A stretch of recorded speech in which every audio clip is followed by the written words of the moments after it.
कपाल मलाई खाना खानु अघि कपाल काट्नु र खाना खाएपछि काट्नुमा त्यस्तो कुनै अन्तर छ जस्तो लाग्दैन। तर सानुले जिद्दी गरिन्। कपाल खाना खानु अघि काट्नु, नुहाउनु र अनि पल्ल खाना। मेरो के लाग्दथ्यो र? सरकारले हामीलाई माया गरेर होला सप्तान्तमा 2 दिने लामो बिदा दिएको।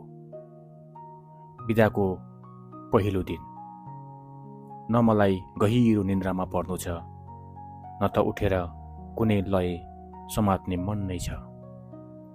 4वटै खुट्टा फालेर बसेको चौपाया जस्तै हातखुट्टा फालेर आँखा चिम्म पारेर पल्टिन मन छ केही बेर। तर यो कपाल मेरो चाहनाको तगारो बन्यो। मेरो कपाल सजीव हो कि निर्जीव हो मैले आजसम्म ठम्म्याउन सकेकै छैन। कपालले मलाई र मैले कपाललाई दुःख दिन लागेको धेरै वर्ष बितिसकेको छ। सायद कपाल बिनाको तालु आजसम्म नभएको हुनाले यसको महत्त्व नभएको हो कि? दाँत नभएको मुखमा हाँसो ल्याउँदा जस्तो सङ्कोचपूर्ण हाँसो आउँछ, त्यस्तै सङ्कोचपूर्ण अवस्था रित्तो टाउको हुनेहरूको पनि देखेको कुनै नौलो कुरा होइन। तर मेरो त त्यस्तो कहिल्यै भएन। त्यसैले त मलाई केही पनि थाहा छैन, या भनौँ कपालको विषयमा केही थाहा नभए जस्तो गरी बसिरहेको छु। सानो छँदा आमाले कपाल पाल्नुहुन्न, दुब्लाइन्छ, छोटो गरी काट्नुपर्छ कपाल त भनेको कुरा याद आउँछ मलाई। कपाल त केटी मान्छेले मात्र पाल्छन्, त केटा होस् कपाल पाल्न ठिक हुन्न। सायद यो कुरा आमालाई समाजले सिकाएको थियो होला। उहाँले कहिल्यै केटाले किन कपाल पाल्नुहुन्न भन्ने विषयमा सोच्नु भएन, कहिल्यै प्रश्न उठाउनु भएन। समाजले जे भनेको छ ठिकै भनेको छ भन्ने लागेको हुँदो हो उहाँलाई। त्यति बेलाको समाजमा केटा र केटी बीचको अन्तर कपाल र पहिरन थियो, जसको माध्यमबाट टाढैबाट केटा हो कि केटी छुट्याइन्थ्यो। केटाले किन कपाल पाल्नुहुन्न भन्ने प्रश्न आमाले कहिल्यै नगरे पनि मेरो कपाल काटिदिने हजाम चाहिँ आमा नै हुनुहुन्थ्यो। यो कुरा चाहिँ समाजको लागि चुनौती नै थियो होला। तर मेरी आमालाई यो चुनौतीले समाजमा दिने नयाँ चुनौती बारेमा कुनै मतलब थिएन। सायद होला छोरालाई जुम्राले खानुभन्दा त आफैले भए पनि कपाल काटिदिएको राम्रो। मेरो कलिलो मस्तिष्कमा यही कुराको याद छ अझै। लाग्दछ यी कुराहरू जीवन पर्यन्त ताजा रहिरहनेछन्। त्यति बेला महिलाले घरको छानामा र परालको टौवामा चढ्न हुँदैन भन्ने व्यापक प्रचलनमा थियो। मेरो त बाबा घरमा नभएको को चढिदियोस्। मलाई थपना राखेर आमाले सबै कुरा आफै गर्नुहुन्थ्यो। परालको टौवा बनाउने, घरको छानो खरले छाउने। त्यति बेला पनि सायद आमाले मेरो कपाल परालमा गुजुल्टिएको, खरमा गुजुल्टिएको देखेर मनले नमानेर होला आफैले कैँचीले काटिदिनु भएको। कपाल कटाई खेतका गराका आकृतिमा परिणत हुन्थे सायद। त्यसैले त दुवालीहरू मलाई के नामले बोलाउँथे, या भनौँ माया गरेर जिस्काउँथे। मैले त्यति धेरै माया पनि गरेको छैन, हेरचाह पनि गरेको छैन। तर किन ढुरा केटाकेटी प्रकृतिले हुर्काए जस्तै जेलिएका मेरा कपाल आफै हुर्किरहन्थे, बिना कुनै सङ्कोच, बिना कुनै हेरचाह। ती हुर्किएका कपाल आमाका आँखाका कसिङ्गर बनिहाल्थे अनि शिकार बने। मेरो एकजना लङ्गुटिया कपालको विषयमा अति नै संवेदनशील थियो। विद्यालयमा अनुशासनको मानकहरूमध्येको एउटा कपाल छोटो राख्नुपर्ने पनि हुन्थ्यो। मलाई त कपाल लामो रहनु वा छोट्याउनुमा कुनै विशेष रुचि थिएन, तर उसको लागि कपाल सबै थोक थियो जस्तो गर्दथ्यो। त्यो यस्तो बेला थियो जति बेला पैसा हुँदैनथ्यो पाइन्टको पछाडिको गोजीमा राख्न वा पर्समा राखेर गोजीमा राख्न। तर केटाले कोर्ने काइँयो चाहिँ अधिकांश किशोरहरूको गोजीमा पाइन्थ्यो।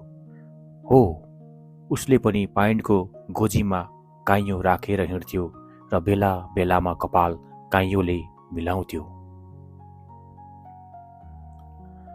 पछाडितर्फको कपाल छोटो बनाए पनि अगाडिको भाग भने लामो राख्थ्यो।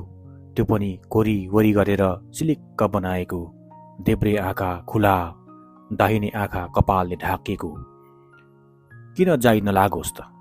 ऊ गुरुहरूसँग पनि जब उसको त्यस्तो मायाले राखेको कपालमा धावा बोलेपछि कपाल पाल्नु अनुशासनहीन हुनु भन्ने थियो भने अनुशासनहीनता उसलाई मन्जुर थियो। त्यही कारणले गुरुसँगको सम्बन्ध बिग्रेमा पनि उसलाई कुनै मतलब थिएन। थियो त प्यारो कपाल उसको लागि। कसैलाई देखाउन पनि थिएन, कसैलाई ढुकाउन पनि थिएन, तर कपाल धेरै प्यारो थियो उसलाई। यो कपालले मलाई कहाँ कहाँ सोच्न पुर्यायो, कता कता मन परालियो। के सोचेँ। मेरी सानी बुनुले हात समातेर छिटो जाम कपाल काट्न भन्दा पो थाहा भयो म त कपाल काट्न जान बाँकी नै रहेछ। मेरी बुनुको पनि लामो राम्रो कपाल छ भन्छन् सबैले, प्रशंसा गर्छन्। तर मलाई कसैको कपाल लामो हुँदैमा छोटो हुँदैमा राम्रो नराम्रो हुन्छ भन्ने कुरामा कुनै विश्वास छैन। मैले बुनुलाई सानोमा कपाल लामो भयो, स्याहार्न दुःख हुन्छ, काट भन्दा बुनुले मलाई धन्नै मारिन। तर अहिले फेरि अगाडिपट्टिको कपाल आफैले काटेर बेबी कट काटे भन्छे। म त अचम्म पर्छु। किन काटी बुनुले कपाल मलाई थाहा छैन। तर उसले मलाई कपाल काट्न लैजानुमा उसको हजामलाई तिरेको पैसाबाट फिर्ता आउने पैसा समाउनु र पसलमा केही चिज किनेर खानु हो उसैले भने कि मैले फकाएर सोद्धा। हाम्रो पो बिदाको दिन, हजामको त कमाउने पैसा समाउने दिन होला नि, मलाई यस्तै लाग्यो। म पुग्दाखेरि म भन्दा अगाडि 3 जना कपाल काट्न लाइनमा बसिरहेका थिए। बुनुलाई पालोको लागि बेन्चमा राखे, म चाहिँ भित्ताको आडेस लागेर उभिएँ। कति फोहोर लाग्छ मलाई सैलुन। काटेका कपाल यत्र तत्र छरिएको। गर्मीको दिन भएर होला, पङ्खाको हावाले काटेका कपाललाई कोठैभरि बनाएको। सैलुनको मान्छेले राम्रोसँग सफा पनि गर्दैन कि क्या हो। ब्लेडका टुक्राहरूको ठुलो थुप्रो थियो। कपाल काट्न बसेको मान्छेको टाउको नजिकै छुने गरी माकुराको जालो झुन्डिरहेको थियो। प्रतीक्षा बेन्चमा आफ्नो पालो कुरिरहँदा मेरो मनमा एक्कासी 3 इडियट्स फिल्मको बोमन इरानी भाइरसको याद आयो। न्यारेटरले भाइरसको बारेमा बताउँदै गर्दा उसले कपाल काट्ने कामलाई महत्त्व नदिएको विषयले मेरो मनमा साँच्चीकै स्थान पाएको थियो। मलाई पनि त्यस्तै लाग्छ। यो कपाल काट्ने काम, मलाई कपाल काट्ने र नकाट्ने दुवै कामसँग खासै धेरै रुचि छैन। छोटो हुँदासम्म पाल्छु, तर जब लामो हुँदै जान्छ मसँग नै निहुँ खोजे जस्तो लाग्छ मलाई। मैले सम्झन्छु नेपाली सेनामा भर्ती हुन झ्वाक चल्दा ताकाको कुरा। मलाई अप्ठ्यारोमा पार्न चाहन्थ्यो मेरो कपाल। म 16 वर्षको, तर कपाल 60 वर्षको बढ्न खोज्दै थियो सायद। मैले कति सम्झाएँ तर मानेन। 1, 2, 3, 4 गर्दै फुल्दै जान थाल्यो। म पनि के कम खेताला लगाएर गोडी दिएँ। तर खेतालालाई तिर्ने रकम हुँदैन थियो त्यो बेला। उधारोको काम त्यति प्रभावकारी हुँदैन थियो, सेतो रहने कालो उखलिने। मैले अगाडि लाइनमा पालो कुरिरहेका मानिसलाई निहालेँ। मेरो जस्तो काट्नुपर्ने अवस्था भएको एकजना पनि थिएनन्। कसैको छडी मिलाउने, कसैको डाई गर्ने त कसैको पोस्टरमा देखाएको स्टाइल जस्तै कपाल काटेको घेरा देखाउने भन्दै आएका थिए। कपाललाई यति धेरै माया किन? त्यही बेला मेरो एउटा पुरानो साथीको याद आयो। साहित्यमा रुचि राख्ने र अङ्ग्रेजी साहित्य नै अध्ययन गर्दै गरेका। कपालको रेसा र शरीरको रेसा सायद उस्तै थियो होला उनको। शरीर धेरै पातलो थियो भन्न खोजेको। सधैँ टोपी लगाउँथे उनी, क्याप टोपी। धेरै गर्मी भएर हो वा कपालले हावा खोजेर विद्रोह गरेर हो, मैले रङ्गे हात उनलाई टोपी खोलेको बेला समातेँ। अचम्म परे उनको त्यति लामो कपाल। मैले उनलाई सोधेँ, किन यति लामो कपाल पाल्नु भएको? उनको जवाब थियो, म भावुक छु त्यसैले। म अचम्म परेँ। मैले सुनेकै थिइनँ, मैले सोचेकै थिइनँ भावुकता र लामो कपाल बीचको त्यस्तो गहिरो सम्बन्ध हुन्छ भनेर। यो कस्तो भावुकता हो जसले लामो कपाल पाल्न सिकाउँछ? तर मैले कुनै प्रश्न गरिनँ। त्यो मेरो बाटो पनि थिएन। मलाई त कपाल पाल्नु र काट्नुमा कुनै विशेष रुचि नै छैन। सैलुनमा कपाल काट्ने स्टाइलहरूको बारेमा चित्रहरू राखिएको थियो। त्यसैले होला कपाल काटिरहेका एकजना ग्राहकले जुरुक्क उठेर हजामको कठालो समात्यो। उसले भन्दै थियो, कपाल काट्न नआउने भए किन सैलुन खोलेको? मलाई उसको कुरामा केही दम भए जस्तो लागेन। किनभने केही काम गर्न नजान्ने, दिनभरि कार्यालयको काममा अवरोध गर्ने पनि त कार्यालयमा कर्मचारी छन् त। जानेकोले मात्र जानेको काम गर्ने भएको भए त यो देश काया पलट भइसक्थ्यो होला। एउटा हेयर स्टाइल देखाउँदै उसले भन्यो, यस्तै गरी काट्न भनेको होइन? अहिले पुरै खेतका गरा बनाइदिने? साँच्चीकै उसले देखाएको चित्रको कटाइको नाम निशान पनि थिएन उसको टाउकोमा। मलाई अब चाहिँ लाग्यो चित्रै देखाएर सक्छु भनेको चिज पनि नबनाएको रहेछ उसले। तर हजामले अझै भन्दै थियो, मैले मिलाउँदैछु। तर उसले गर्जिँदै भन्यो, टक्ला भएपछि बनाउँछस्? हजामको रुन्चे अनुहार र उसको सिंहको जस्तो अनुहार हेर्न लायकको थियो। तर मलाई यी कुनै कुरामा मतलब थिएन। मलाई लाग्यो हजामले अनुभव लिँदैछ, तर अनुभव लिने काम गलत मान्छेको टाउकोमा परेछ। तर ऊ स्वीकार्दैन कि ऊ सिकारु हो। मलाई हाँसो लाग्यो अनि मनमा नै सोचे, किन यी पोस्टरहरू राखेको होला यो मान्छेले? यदि उसले त्यस्तै काट्न जान्दैन भने ग्राहक आकर्षित गर्न राखेको हो कि पिटाइ खान राखेको हो ती पोस्टरहरू? तर मैले हाँसो भित्रै भित्रै पचाएँ। पालो कुरिरहेकाहरूले झगडा बल्ल तल्ल मिलाए। अब हजामले त्यो सेवाग्राहीको कपाल जीवनभरि निशुल्क काट्नुपर्ने भयो रे। मलाई फेरि हाँसो लाग्यो। मैले सोचेँ, फेरि यस्तै काट्यो भने? यस्तो काट्न त के निशुल्क के सशुल्क? तर म हाँस्न सकिनँ। पालो लागेका पनि भागेछन् कि? हजामले छिटो काट्यो। मेरो कपाल काट्ने पालो थाहै नपाइकन छिट्टै आएछ। म कपाल काट्ने कुर्सीमा बसेँ। हजामले पानीको स्प्रे गरेर सोध्यो, कपाल कस्तो काटो हजुर? मनमा नै सोचे, जस्तो भने पनि काट्ने उही खेतका गरा हो। तर मैले उसलाई छोटो र स्लोपमा काट्नु भने। उसले फेरि सोध्यो, 0, 1, 2 कतिमा? मैले सोचे, योसँग मसिन रहेछ। मैले 1मा भने। उसले पातलो कैँची निकाल्यो र काट्न सुरु गर्यो। मैले उसलाई सोधेँ, कैँचीले काट्ने भए मसिनको नम्बर किन सोधेको? उसले तुरुन्तै जवाफ दियो, काट्दा काट्दै यति अनुभव भइसक्यो कि यही कैँचीबाट मसिनको नम्बर मिलाउन सक्छु। मलाई खिट्का छोडेर हाँस्न मन लाग्यो। तर हाच्छ्यौँ गरेको बहाना गरेँ। मनमा नै सोचेँ, अनुभव त मैले अघिको कटाइमा देखिसकेँ।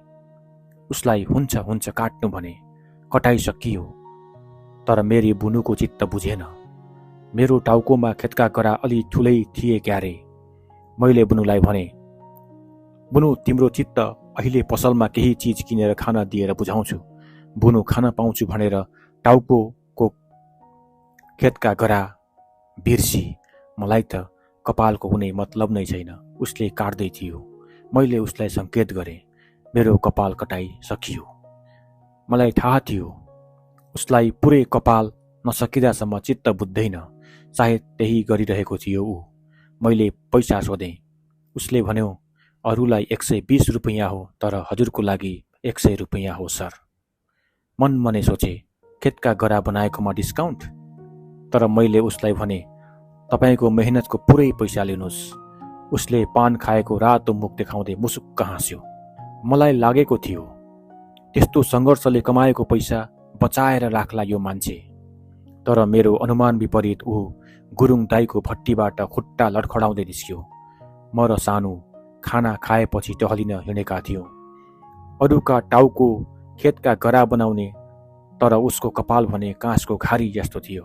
हातले मिलाउन खोज्यो, हातै अड्किने। मलाई देखेर नजिकै आयो र भन्यो, दिनभरि ग्राहकको किचकिच त्यही पचाउन अलिकति लगाएँ सर। माइन्ड नगर्नुहोला है सर। कपाल त मैले राम्रो काट्छु कि होइन?